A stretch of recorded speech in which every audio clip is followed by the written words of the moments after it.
doctor's hands were shaking. I watched her stare at my file, not the ultrasound screen where my baby's heartbeat flickered in black and white. No, she was staring at the paperwork, at my husband's name printed in neat letters on the top of the page. Then she turned off the monitor, just switched it off mid-exam like someone had pulled a plug on my entire life. "Mrs. Mercer," she said, and her voice was barely a whisper, "I need to speak with you privately, right now." She led me to her office, closed the door, locked it. I thought something was wrong with the baby. My heart was pounding so hard I could hear it in my ears.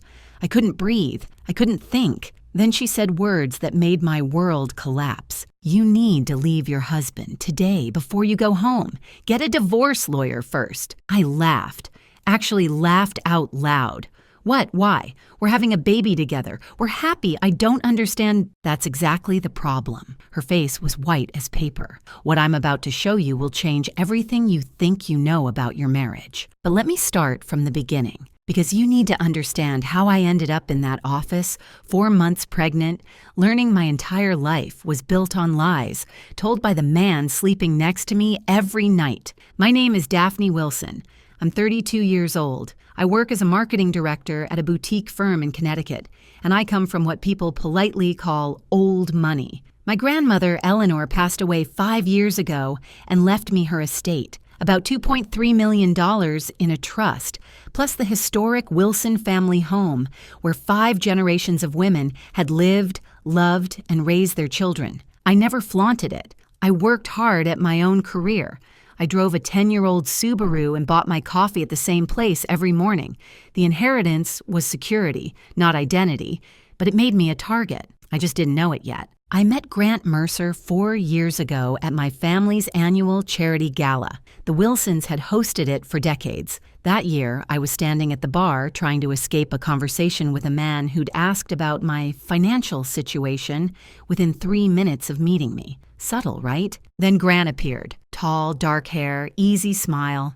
He asked what I was drinking, made a joke about the terrible jazz band, didn't mention money once. He claimed to be just a financial advisor who'd gotten a last-minute invitation from a colleague. He said he had no idea who the Wilson family was. Looking back, that should have been my first red flag. A financial advisor who doesn't research the host family of a major charity event? That's like a chef showing up to a cooking competition saying, "Oh, we're making food today?" Had no idea. But I was tired of obvious gold diggers, and here was this charming man asking about my favorite books instead of my bank account. We dated for a year. Grant was attentive, thoughtful, remembered the smallest details. He insisted on paying for dinners even though I could have bought the restaurant. He seemed so genuine. My mother, Vivian, saw through him immediately. After their first meeting, she pulled me aside. "That man's smile doesn't reach his eyes," she said. "Something's wrong with him, Daphne. I can feel it." I told her she was being paranoid, overprotective, jealous even. We fought about Grant constantly. Eventually, we just stopped talking. 2 years of near silence between me and the woman who raised me. Birthday texts and nothing more. All because I chose to believe my husband over my own mother. Spoiler alert, Mom was right, and she's been waiting patiently to say, "I told you so." At this point, she's absolutely earned it. Grant and I got married after a year of dating. Beautiful ceremony at my grandmother's estate. He cried during his vows, tears streaming down his face as he promised to love and protect me forever. Looking back, those were probably the most honest tears he ever shed. Not from joy, from relief. His long game was finally paying off. After 2 years of trying for a baby naturally, we saw a fertility specialist. The diagnosis hit like a truck.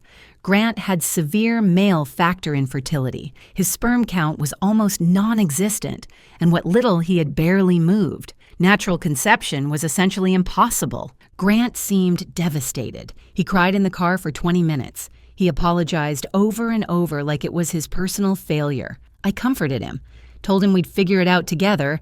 That's what marriage was about. What I didn't know was that Grant wasn't crying from grief. He was crying because his plan had just gotten significantly more complicated. All that emotion was him recalculating, not mourning. We decided on IVF with a specialized procedure called ICSI, where doctors inject a single sperm directly into an egg, our best chance. Grant insisted on researching clinics himself, found one he said was perfect, handled all the paperwork. At the time, I thought he was being supportive because I was so emotionally drained. The first cycle failed. Devastating. I couldn't get out of bed for 3 days. Grant held me, whispered encouragement, promised we'd try again. The second cycle, 7 months ago, worked. Positive pregnancy test. 2 pink lines that changed everything. I cried happy tears. Grant held me close, already talking about nursery colors and baby names and the future he'd always dreamed of. Then, casually, he mentioned I should update my will. Now that we're a family, he said. I thought it was sweet, practical, the kind of thing a good husband thinks about. I had no idea he was already counting my grandmother's money as his own. Everything seemed perfect. The loving husband, the baby on the way, the life I dreamed about since I was a little girl playing with dolls in my grandmother's garden. I had no idea that in just 3 months, a stranger with trembling hands would show me documents that would burn my perfect life to ashes. And I had no idea that the fire had been set by the man sleeping next to me every single night. Before we continue, if you're enjoying this story, please hit subscribe and tell me in the comments where you're watching from and what time it is there. I read every single comment and it truly means the world to me. Now, back to the story. 4 months pregnant and something had shifted in my marriage. Small things at first. The kind of things you notice but explain away because the alternative is too painful to consider. Grant started keeping his phone face down on every surface. New password I didn't know. He'd step outside to take calls, come back saying it was work stuff, and change the subject before I could ask questions. He claimed he was restructuring client portfolios during these late-night calls at 11 p.m. on a Saturday. Now, I'm no financial expert, but I'm pretty sure the stock market takes weekends off. Unless Grant had secret clients in Tokyo, which he definitely did not, something else was going on. The late nights at the office multiplied. 3 times a week, sometimes 4, he wouldn't come home until midnight. He's a financial advisor, not an emergency room surgeon. What could possibly require that kind of schedule? I found receipts. A restaurant downtown I'd never been to. $280 for dinner for 2. A hotel in the city. 40 minutes from our house. Why would my husband need a hotel room so close to home? When I asked, Grant had answers for everything. Smooth, practiced answers that came just a little too quickly. Client dinner. Important networking. The hotel was for a conference that ran late, and it just made more sense to stay over than drive home exhausted. And when I pushed harder, when I asked more questions, his tone changed. Daphne, you're being paranoid. It's the hormones. My mother warned me about this. Women get irrational during pregnancy. Don't turn into one of those wives. I felt ashamed for even asking. That's how good he was at this. He made me apologize for questioning him. The financial pressure intensified around the same time. Grant's requests about money became more frequent, more urgent, more creative. We should add me to your trust. What if something happens during delivery? I need to be able to access funds for the baby. It's just practical. Power of attorney is common sense. Every married couple does it. Unless you don't trust me? Your grandmother's house is too big for us anyway. We should sell it. Invest the money properly. I know exactly which funds would maximize our returns. The man wanted me to sell my grandmother's home and let him invest the proceeds. This is the same man who insisted we needed 3 different streaming services because he couldn't remember which one had his shows. That's who I should trust with $2 million. Absolutely not. When I said no, gently and carefully, Grant's warmth evaporated. He became cold, distant. He started sleeping on the far edge of the bed, claiming I moved too much now that I was pregnant. The arguments became more frequent. He'd bring up the trust I'd refuse. He'd give me the silent treatment for days. His silent treatments lasted exactly until he got hungry. Funny how that worked. Apparently his principles had a time limit, and that limit was an empty stomach. He barely touched me anymore. Blamed my changing body. Said he didn't want to hurt the baby. It sounded caring on the surface. It felt like rejection in my bones. I tried to talk to him about it. He said I was being needy, hormonal, difficult. I started to wonder if the problem was me. One night, I woke up at 2 a.m. and Grant wasn't in bed. I found him in the kitchen, hunched over his phone, speaking in a hushed voice. I stood in the hallway and listened. "It's almost time," he was saying. "By spring, everything will be settled. Just need to wait until—" He saw me and hung up immediately. "Work emergency," he said.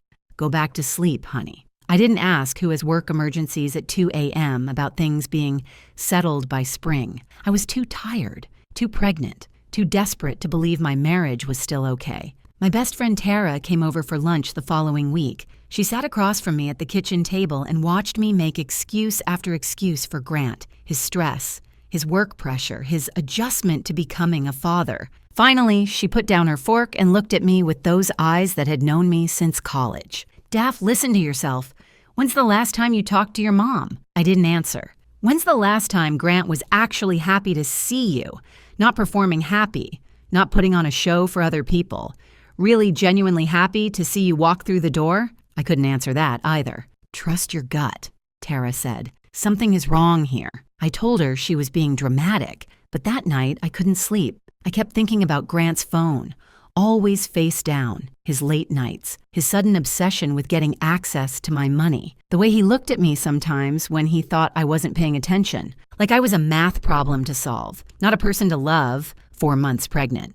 Regular OB appointment for an ultrasound. My usual doctor was on vacation, so I was scheduled with a colleague instead, Dr. Claire Brennan. I went alone. Grant had a client meeting he absolutely couldn't miss. Standard appointment, nothing special. I laid back on the exam table, cold gel on my belly, waiting to see my baby dancing on the screen like always. Dr. Brennan was pleasant and professional. She made small talk while setting up the equipment, asked how I was feeling, if the baby was moving much, all the normal questions. Then she opened my file, glanced at the paperwork. Her face changed. She looked at my husband's name, looked at me, back at the name. I saw her hands start to tremble. She set down the ultrasound wand, reached over and turned off the monitor completely. "Mrs. Mercer," she said, and her voice was barely above a whisper. "I need to speak with you, privately, right now." I thought something was wrong with the baby. Every worst-case scenario flooded my mind in 3 seconds flat. She walked me to her office, closed the door, locked it behind us, and then she said words that cracked my entire world wide open. "I know what your husband did, and I have proof." She pulled a folder from her desk drawer. Her hands were still shaking as she opened it. "My younger sister works at your fertility clinic," she said. 3 weeks ago, she came to me crying. She told me everything. When I saw your husband's name on your file just now, I recognized it immediately. Dr. Brennan took a deep breath. "Mrs. Mercer, I'm so sorry, but you need to see this before you go home, before he knows that you know." She laid the folder open on her desk between us, and everything I thought I knew about my marriage, my pregnancy, and the man I loved turned to ash right in front of my eyes. Dr. Claire Brennan's younger sister, Molly, worked as a nurse at the fertility clinic, the same clinic my husband had so carefully researched for our IVF treatment. The clinic he insisted was perfect for us. Now I understood why he'd been so particular about that choice. Claire explained everything, her voice steady even though her hands weren't. 3 weeks earlier, Molly had shown up at Claire's apartment close to midnight. She was sobbing so hard she could barely speak. She hadn't been sleeping. She'd lost weight. The guilt had been eating her alive for months, and she finally couldn't carry it anymore. 7 months ago, Molly told her, a patient's husband had approached her at the clinic. He was charming, well-dressed, seemed desperate, but reasonable. He said he had a special situation that required discretion. His wife didn't know, he explained, but he was using donor sperm for their IVF cycle, some family genetic issue he didn't want to burden her with. Nothing sinister, he just needed help keeping it quiet.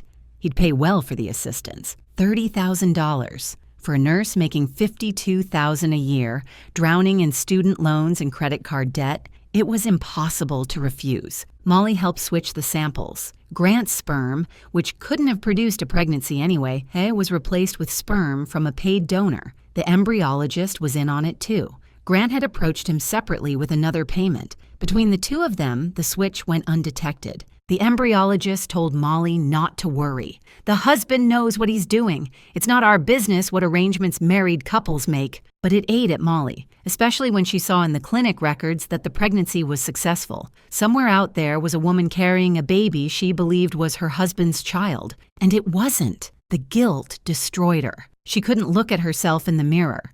She called in sick constantly. She started having panic attacks at work. 3 weeks ago, she finally broke. She told Claire everything. I sat in that office listening to Dr. Brennan explain how my husband had spent $50,000 to frame me for cheating on him. $50,000. That's more than he spent on our entire wedding, including the honeymoon. I guess I finally knew where his real priorities had always been, and they definitely weren't the open bar. But there was more, so much more. Claire laid out the complete scheme. The plan Grant had been building piece by piece for over a year. Phase 1 was already complete. Bribe the clinic staff, switch the sperm samples, make sure everyone stays quiet. Phase 2 was also complete. Wait for a successful pregnancy. Play the devoted, excited father-to-be. Build the perfect image. Phase 3 was planned for after the baby was born. Grant was going to have the embryologist alter the clinic records. The paperwork would be changed to show that our second IVF cycle failed. That way, it would appear we had conceived naturally afterward. Phase 4 was the trap. After the birth, Grant planned to suggest a DNA test. He'd frame it as something sweet and sentimental, proof of fatherhood to hang in the nursery, a celebration of our family. And Phase 5 was the kill shot. When the DNA test proved he wasn't the biological father, and when the medical records showed we had conceived naturally, he would have all the evidence he needed. His wife had cheated on him. The baby wasn't his. He was the victim. Our prenup had an infidelity clause. This is common in wealthy families, protects the assets. If one spouse cheats, they owe the other spouse $500,000 in penalties, plus the cheating spouse forfeits any claim to the other's property, plus the wronged spouse can sue for additional emotional damages. Grant's endgame was crystal clear. He would walk away with $500,000 minimum, he'd destroy my reputation, he'd probably get more in a lawsuit, and I would have been so devastated, so confused, so desperate to protect my child that I wouldn't have fought back effectively. He was counting on my shame to make me compliant. He almost got away with it. Dr. Brennan pulled more documents from the folder. Molly had saved everything. Original sample records showing the switch, the donor's ID number, payment records that could be traced to accounts Grant controlled. There were even email communications between Grant and the embryologist. They thought they were being clever, using personal email accounts and vague language. But there was enough, more than enough. Molly had also tracked down the donor. His name was Derek Sykes, a 28-year-old graduate student who'd been paid $15,000 in cash. Normal sperm donation pays maybe $100, sometimes $200.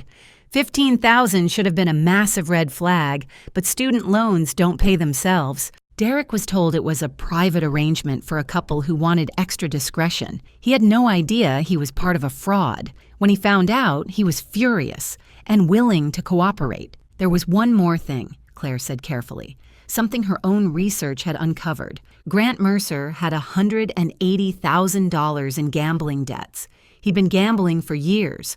Online poker, sports betting, casino trips he'd told me were business conferences, all while pretending to be a responsible financial advisor with his life perfectly together. And the money for the bribes, the $50,000 he'd paid to corrupt my IVF and frame me for adultery, he'd embezzled it. From his own clients, small amounts over time, carefully hidden in the accounting. His firm had no idea, yet. Grant wasn't just trying to steal my inheritance. He was a drowning man grabbing at anything within reach.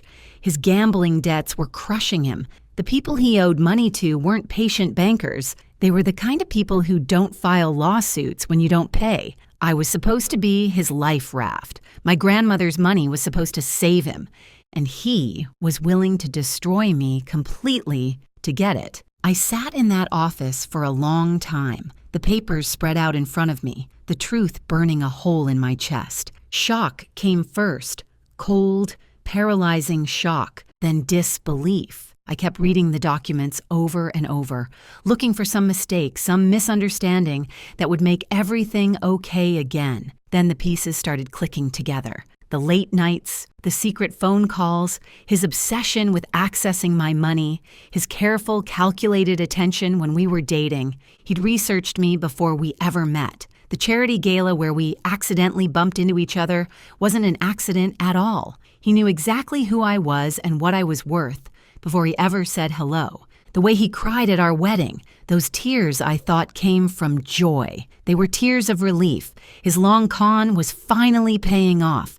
And my mother, Vivian, who I'd pushed away for 2 years, who I'd called paranoid and jealous and overprotective. She'd seen through him in 5 minutes. His smile doesn't reach his eyes. She tried to warn me. I chose him over her. I thought about crying. I thought about screaming. I thought about driving home and confronting him, throwing those papers in his face, watching him scramble to explain. But then something else happened. Something cold settled into my stomach. Something sharp and focused and absolutely calm. He thought I was stupid. He'd built this entire scheme on the assumption that I would crumble, that when his trap sprung, I'd be so devastated by the proof of my infidelity that I'd hand over whatever he wanted just to make it stop. He thought I was weak. He thought I was naive. He thought I was an easy mark. He had no idea who he'd married. I looked at Dr. Brennan. He doesn't know that I know. No, my sister hasn't told anyone else. And I only connected you to the case when I saw your file today. Good. I gathered the documents carefully. I need copies of everything. And I need you to connect me with Molly directly. What are you going to do? I stood up. My hand rested on my belly, on the baby who was completely innocent in all of this, a child who didn't choose their biology, a child I already loved, regardless of DNA tests or donor IDs, or any of the ugliness swirling around their existence. My husband thinks he's been playing chess, I said. He thinks he's 3 moves ahead. He thinks he's already won. I straightened my shoulders. He's about to find out I already flipped the board. I drove home from that appointment with my face carefully neutral, hands steady on the wheel, breathing even, just in case. Grant had installed security cameras around our house 2 years ago. At the time, he said it was for protection. Now I wondered if it was surveillance, if he watched the footage, if he was tracking my expressions, my movements, looking for any sign that I suspected something.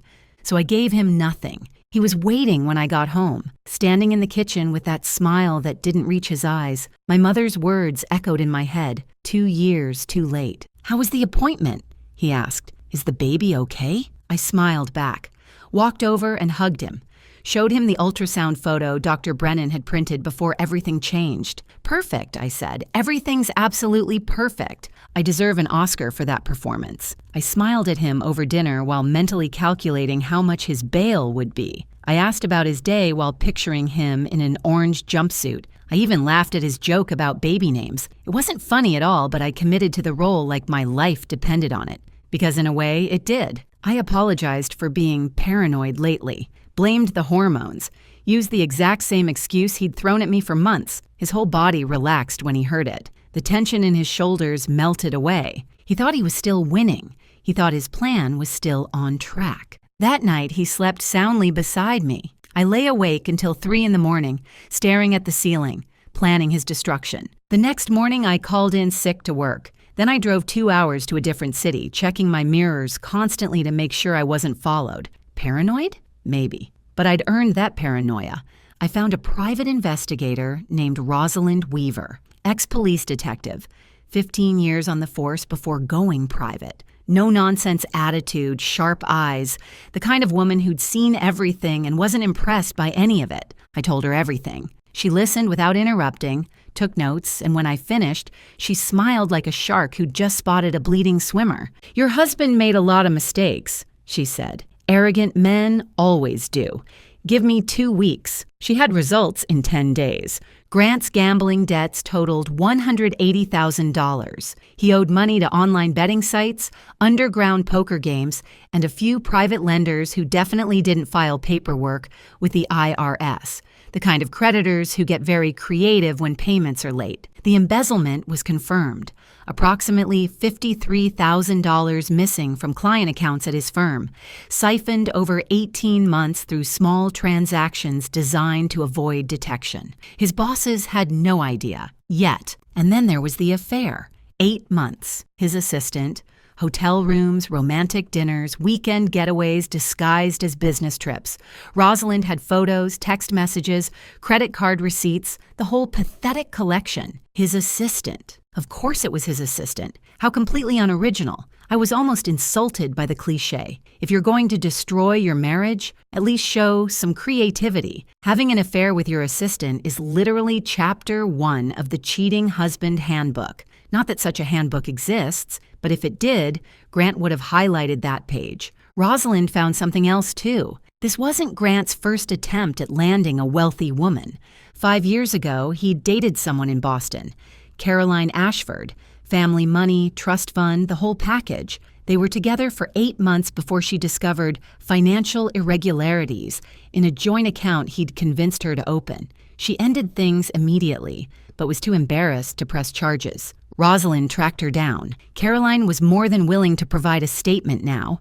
She'd always regretted letting him walk away clean.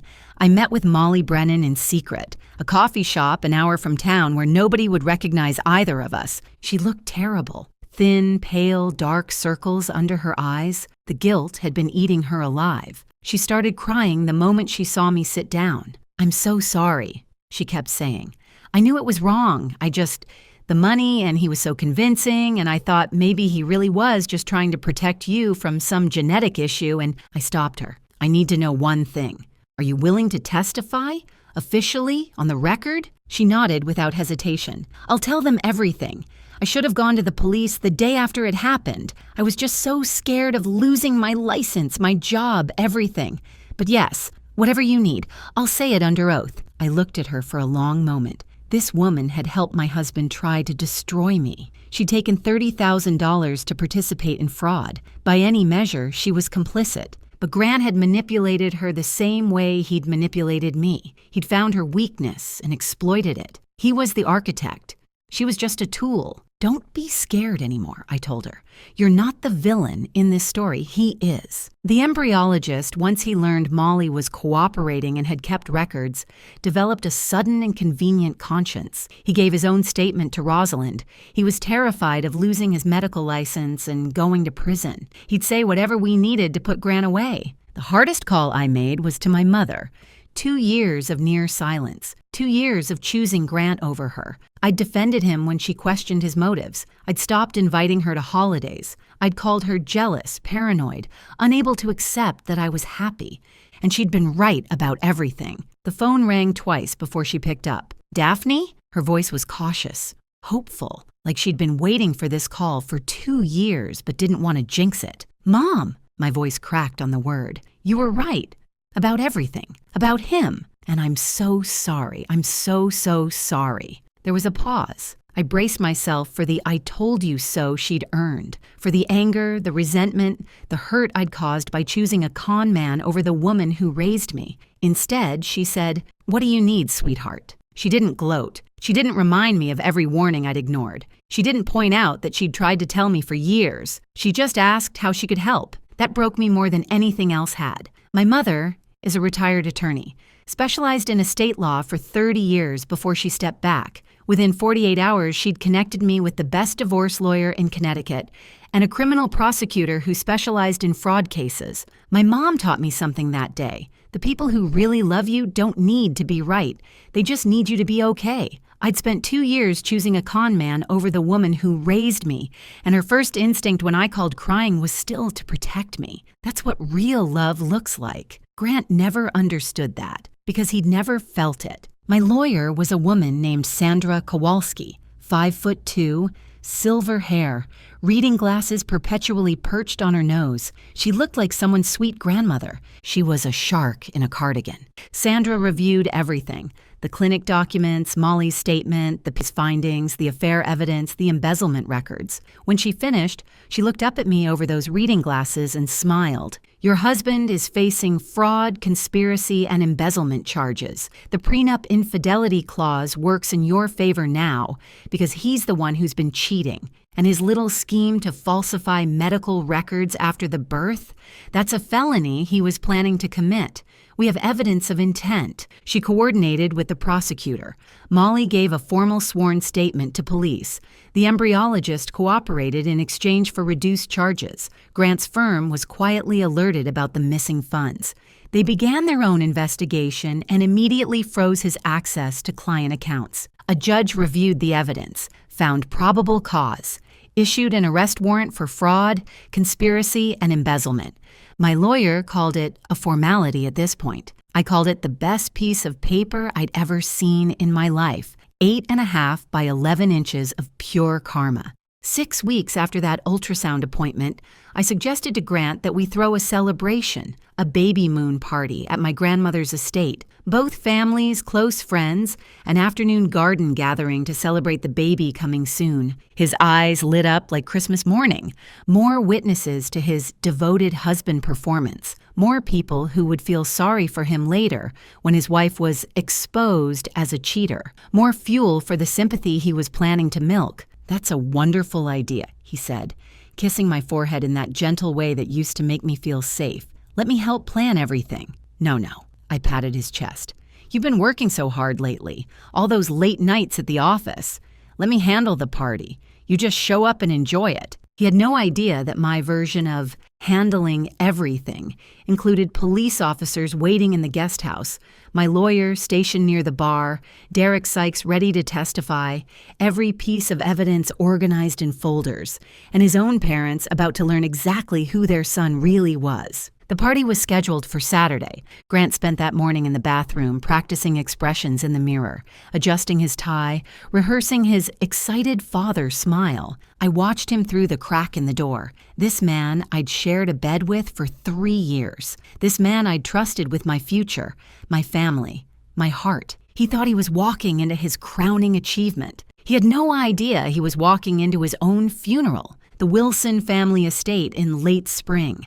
My grandmother's gardens in full bloom, 50 years of careful cultivation bursting with color, white tents on the back lawn, champagne chilling in silver buckets, flowers arranged on every table, a string quartet playing softly near the rose bushes, 50 guests milling about in their Sunday best, family, friends, colleagues. Grant's parents had driven up from Maryland, so proud of their successful son and his beautiful pregnant wife. My grandmother would have loved this party. She also would have seen through Grant in about 30 seconds flat. But that's grandmother wisdom for you. The older generation has a radar for phonies that the rest of us have to develop the hard way. Grant was in his absolute element, working the crowd like a politician at a fundraiser. Handshakes, backslaps, that charming laugh he'd perfected over years of practice. His hand kept finding my belly for photos. Every time someone pointed a camera, there he was, the devoted father-to-be,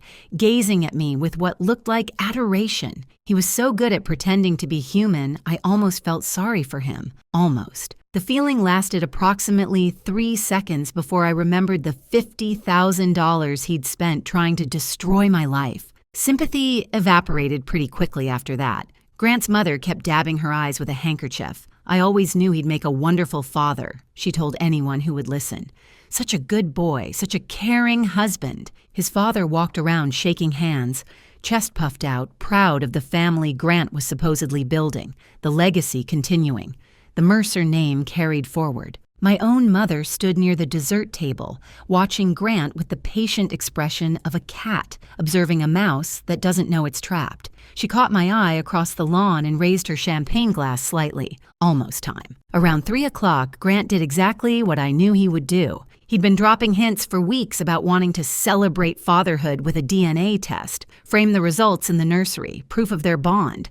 So romantic, so meaningful, so completely staged. At the party, he brought it up again. loudly, making sure plenty of people could hear. "You know what we should do, honey?" He pulled me close, arm around my waist, playing to the crowd. "I've been thinking. Let's get one of those DNA test kits. We can frame the results for the nursery. Proof that daddy and baby are connected forever. Wouldn't that be special?" Several guests made awe sounds. His mother dabbed her eyes again. I pretended to hesitate. "Oh, I don't know. That seems like a lot of trouble." "Come on, it'll be amazing. We could even open the results right here, right now. Make it part of the celebration. What do you think, everyone?" Encouraging murmurs from the crowd. Someone said, "How sweet." Someone else mentioned they wished their husband was that thoughtful. Well, I looked around, playing the shy wife. If everyone thinks it's a good idea... Grant was practically glowing. This was his moment. The trap he'd spent over a year building was about to snap shut. He could already taste my money, my humiliation, my destruction. He just didn't realize whose neck was in the trap. If this story has you on the edge of your seat, please hit that like button. I love hearing your thoughts in the comments. Now let's get to what you've been waiting for. Instead of pulling out a DNA kit, I walked toward the small platform we'd set up near the fountain, the one meant for toasts and speeches. I picked up the microphone. Grant smiled up at me from the crowd, champagne in hand. He was already rehearsing his shocked, devastated face, practicing the tears he'd cry when the truth came out about his cheating wife. "Thank you all for coming today," I said, my voice carrying across the lawn. "This party is supposed to be about celebration, about family, about truth." I found Grant's eyes in the crowd. "My husband said he wanted to reveal something special today, so I'm going to help him do exactly that." His smile flickered, just for a second, the first crack in his performance. I reached under the podium and pulled out a folder. 3 months ago, I learned something about my husband that changed everything I thought I knew about my marriage. I want to share it with all of you today because Grant is right. This should be about truth. Grant's smile was frozen now. His champagne glass had stopped halfway to his lips. Grant and I struggled with fertility. His diagnosis meant natural conception was impossible for us. So we did IVF at a clinic he chose. I held up the first document. These are the records from that clinic. The original records, before anyone had a chance to alter them. I let that word hang in the air. Original. Grant's face went pale. These records show that my husband bribed 2 clinic employees to switch his sperm sample with donor sperm. He paid $30,000 to a nurse. He paid the embryologist. And he paid $15,000 to a young man named Derek Sykes. I gestured toward the edge of the crowd. Derek stepped forward, a 28-year-old grad student who'd thought he was helping an infertile couple, not participating in fraud. To provide the sperm that was used to conceive my child, without my knowledge, without my consent. Gasps rippled through the crowd. Grant's mother grabbed his father's arm. Someone dropped a champagne glass and it shattered on the patio stones. "My husband's plan was simple," I continued. "Wait until our child was born, demand a DNA test, and when the results proved he wasn't the biological father, which he already knew would happen, he would accuse me of having an affair." I held up more documents. "Our prenup has an infidelity clause. If I had supposedly cheated, I would owe him $500,000. He could sue for additional damages. He could destroy my reputation. He could take everything my grandmother left me and walk away." Grant found his voice.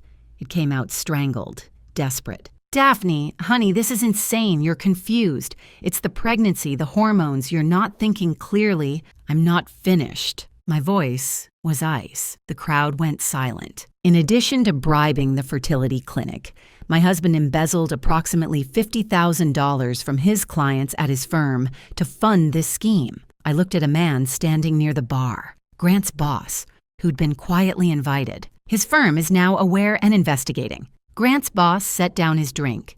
His face said everything. My husband also has $180,000 in gambling debts, money he owes to people who don't take late payments kindly. And for the past 8 months, I pulled out the photographs, nothing explicit, just romantic enough to leave no doubt. He's been having an affair with his assistant. Grant's mother made a sound like she'd been punched in the stomach. I displayed the photos, restaurant dinners, hotel entrances, the kind of evidence that removes all possibility of denial. "This wasn't even his first attempt," I added. 5 years ago in Boston, he targeted another woman with family money. That relationship ended when she discovered financial irregularities. She's provided a statement to investigators and is prepared to testify. Grant's champagne glass slipped from his fingers. It hit the stone patio and exploded, champagne spraying across his expensive shoes. Those are lies, he stammered. She's making this up. She's mentally unstable. The pregnancy has affected her mind. Grant, his own mother's voice cut through the noise, quiet but sharp enough to draw blood. Is any of this true? He turned to face her, opened his mouth to deny everything. Nothing came out. Molly Brennan stepped forward from where she'd been standing near the guest house, pale but determined. I'm the nurse he bribed, she said. I have documentation of everything. I've already given my statement to police. Derek Sykes spoke up next.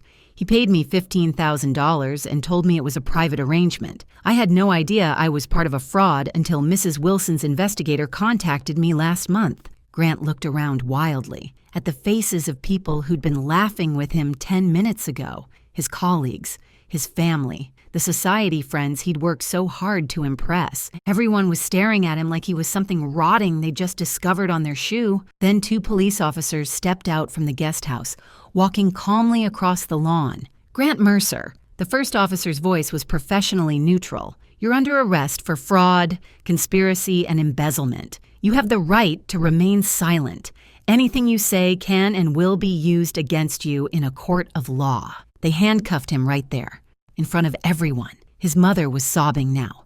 His father refused to look at him, staring at the ground like he wished it would open up and swallow him. As they walked him toward the police car, Grant tried one last time, one final manipulation. Daphne, please. His voice cracked. We can work this out. I made mistakes, but I love you. I've always loved you. Don't do this. Think about our baby. Think about our family. I looked at him. Really looked. At the man I'd shared my life with for 3 years. The man I defended to my own mother. The man who'd stood at an altar and promised to love and protect me while calculating how much he could steal. You're absolutely right, Grant, I said. We just worked it out. They put him in the back of the police car. I watched it drive away down the long gravel path, past the gardens my grandmother had planted half a century ago, through the iron gates of the property Grant had wanted so desperately to own. 50 guests stood in absolute silence. Then my mother walked up and put her arm around my shoulders. I'm proud of you, she said quietly. Your grandmother would be too. And for the first time in months, I took a full breath. Grant was denied bail. Flight risk, the judge said. Between his gambling debts and the people he owed money to, there was too much chance he'd disappear. Those gambling creditors got very interested very quickly once the arrest made the news. They'd been patient while Grant had a wealthy wife. That patience evaporated the moment they realized the money train had derailed. His affair partner, the assistant he'd been sneaking around with for 8 months, resigned from his firm the morning after the party. Didn't even clean out her desk. Just sent an email and vanished. She didn't wait for the handcuffs to click shut before she ran. I've seen rats leave sinking ships with more loyalty. At least rats have the decency to look back once. Grant's firm completed their internal investigation within 2 weeks. $53,000 confirmed missing. They filed their own criminal charges. The woman from Boston, Caroline Ashford, came forward publicly once she heard about the arrest. She'd spent 5 years feeling stupid for falling for his act, too embarrassed to pursue justice. She wasn't embarrassed anymore. Her statement added another layer to the case prosecutors were building. The divorce was finalized in record time. Grant's lawyer tried to negotiate, but there was nothing to negotiate with. The prenup's infidelity clause, the one Grant had been planning to weaponize against me, worked in my favor now. He was the one who'd been unfaithful for 8 months. He owed me, not the other way around. Not that he had anything to give. Every asset he claimed to own was either borrowed, stolen, or imaginary. The criminal case moved quickly. Molly Brennan testified. The embryologist cooperated fully in exchange for a reduced sentence. Derek Sykes provided his statement. The paper trail Grant thought he'd hidden wasn't hidden at all. Fraud, conspiracy, embezzlement. Each charge stuck. Each charge carried years. His parents stopped coming to court after the first week. His father released a statement saying Grant had made choices that no parent can defend. His mother checked into a facility for exhaustion, which is what wealthy people call it when they can't face reality. Grant Mercer, who had walked into my life 4 years ago with such careful charm, would spend the next several years in prison. When he eventually got out, he'd have nothing. No money, no career, no family willing to acknowledge him, no future targets who wouldn't find his criminal record with a simple search of his name. The trap he'd built so patiently and so carefully had snapped shut on his own neck. My baby was born 4 months after the party, healthy, perfect, absolutely innocent in everything that had happened. Some people asked if I was going to contact Derek Sykes, include him somehow. I thought about it. But Derek was a 28-year-old grad student who'd made a dumb decision for money he desperately needed. He wasn't ready to be a father. He didn't want to be, and I didn't need him to be. My child would have me, would have my mother, finally back in my life where she belonged, would have the entire Wilson family, the legacy my grandmother built over decades of love and work. That was more than enough. That was everything. I learned something through all of this. Family isn't about DNA. It's not about blood tests or biology or genetic matches on a chart. Family is about who shows up, who stays, who chooses you every single day, even when it's hard, especially when it's hard. My mother chose me when I didn't deserve it. I chose my baby when the circumstances were complicated. That's what family actually means. My mother and I had lunch every week now, making up for 2 lost years, one conversation at a time. She never said, "I told you so." Not once. Finally, I asked her why. She set down her coffee cup and smiled. Because watching you take down that man was more satisfying than any 4 words could ever be. I laughed. First real laugh in what felt like forever. 3 weeks after the party. Early morning. I sat in my grandmother's kitchen, my kitchen now, in the house Grant had coveted so desperately. Sunlight poured through windows that had watched 4 generations of Wilson women live their lives, the same windows my grandmother had looked through while drinking her morning tea 50 years ago. I made myself a cup of chamomile, her recipe, her favorite brand.